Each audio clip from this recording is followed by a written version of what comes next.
I have couple tips for the new players trying out Torchlight, especially when it comes to starting the game, especially for these who picked Thea3, aka Thea the Blasphemer. She was my previous season pick and she remains as my pick for this season because I just really got used to her and I really like the overall idea of how the hero works. But before we go over her build, all I wanna mention is that progressing your main questline ASAP is the best thing you can do outside of stopping by the treasure troves. And that's because these things are very great for XP, so you can stay here, redo them a couple of times. But what I recommend you is to get to this one and redo it and redo it and redo it till you stack up on like 10 of those rings, especially with the agility blessing, because you can use them yourself up till you're 60, and once you're on 60 you can put all of them on the trade house once you unlock it for 1 FE, and that's gonna kickstart your journey into the gearing.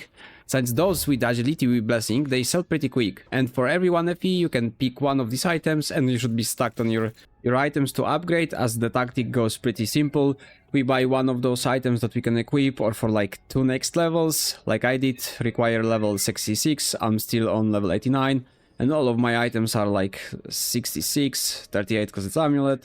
And all I did is just roll them once. I tried to get them with intelligence in first place because it's advanced, so costs a bit more, and I tried to roll them once. Either I got the damage on suffixes or resistances, I was fine with it. So that's how I did the items. I just got some ES, some damage. I tried to get them with the intelligence, as I say, and I just, the most that was rest, like all the rest I got for my sceptres to keep on rolling them, but I waited a bit more levels for the sceptres to get like 72, so 1 higher tier from the previous item tier. So I got like some affliction, erosion, ripping duration, and that's basically every single time was like 1, maybe 2 rerolls, but for the sceptres it was a bit more, but I had left, since all the other items they are just 1 rolls. And I was slowly saving up for King's Boons, for Dawnbreak and Providential Grace. But the trick is, the Providential Grace, they are 140 FE when they come out like this, and that is with Agi Blessing, because we want Agi Blessing to be the lowest, because we don't really need cast speed for MC build. What we need is tenacity and focus to be more, so we get additional damage and additional damage taken reduction. And I bought them for 17 FE, and I won big on the first attempt, right? So if you go to the price check, I paid 17 for unidentified ones, and price check this, it's 130. So let's do a price check actually for them one more time, and we're just gonna do identified, no, 17. So that's a big W. So basically you can instantly put MC on and use any other skill till you're level 55, you shouldn't have any problems, like range DPS just does pretty well on this game early, like you don't really have to care about anything, you just put, if you see damage percentages on your item when you pick it up from the ground, just put it and you're gonna be good. Once you reach 55 you can put MC, you're gonna start like this with the priority, just simple, this is just bot, by the way, I just wanted to finish the quest here, so I had to just put that one support there, but just put MC as soon as you can, and as you go on, just keep on upgrading it.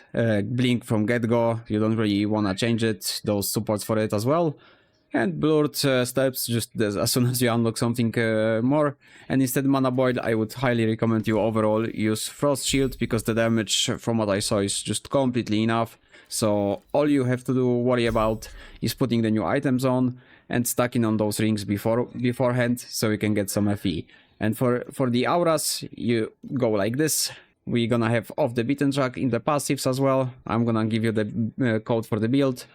And there's aura for swiftness. When I did the boss, I swapped to Deep Pain, but you will see what I swapped for the boss. And by the boss I of course mean the Realm Lord. I just instantly bought the beginning for him because I had some FE drops.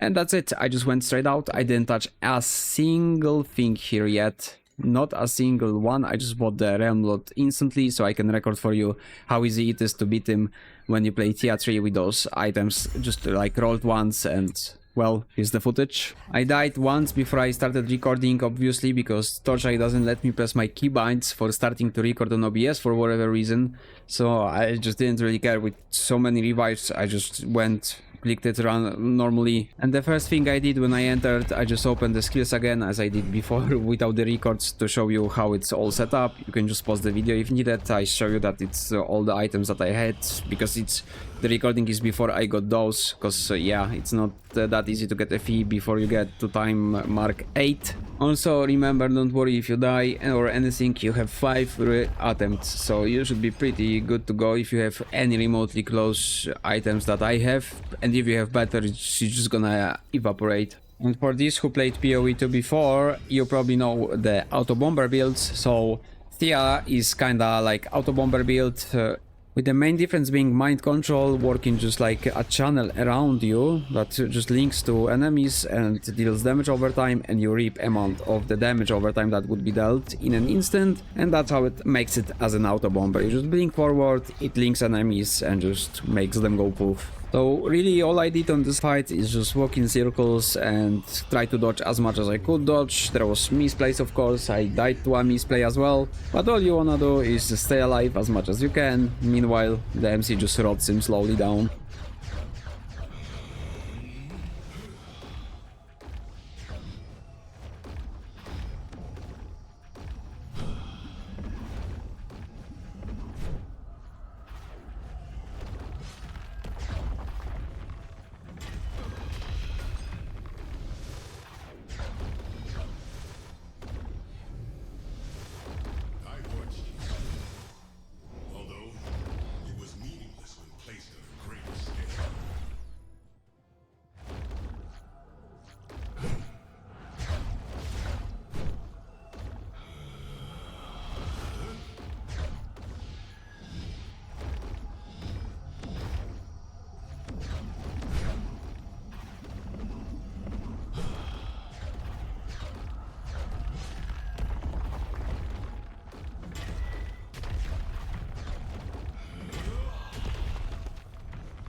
I also want to announce that I have 8 Ultimate Season Passes to give away, so if you would like to get a chance on winning one of them, it's not gonna take anything other than just signing up whenever I roll them out. Well, then you can just tune in my live stream whenever I'm live. Whenever I'm gonna have a couple of people, I'm gonna give away at least 2 of them. Once you get to the mapping, you want to focus on few simple things. And the first of those things is of course the Void Shard. How you wanna put your points is pretty simple. You just put into the Netherrealm here to get some extra Netherrealm resonances, because you're gonna buy with them the early beacons that you need to start the map, and all you wanna do is just push those maps ASAP to tier 7.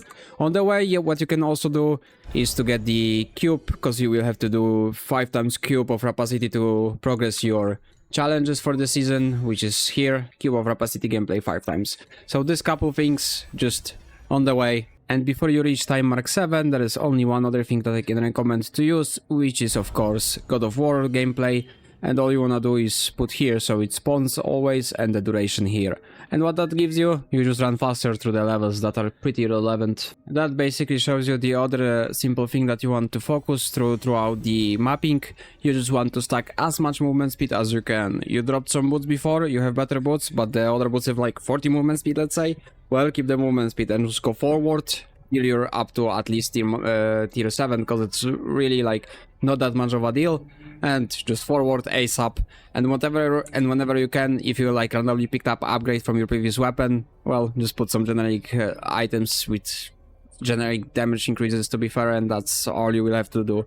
Like, as you saw, the Time Lord ain't nothing really for a fight. Like, you can go with pretty bad gear. And that's pretty much all of it, really. It's pretty simple. Just go forward.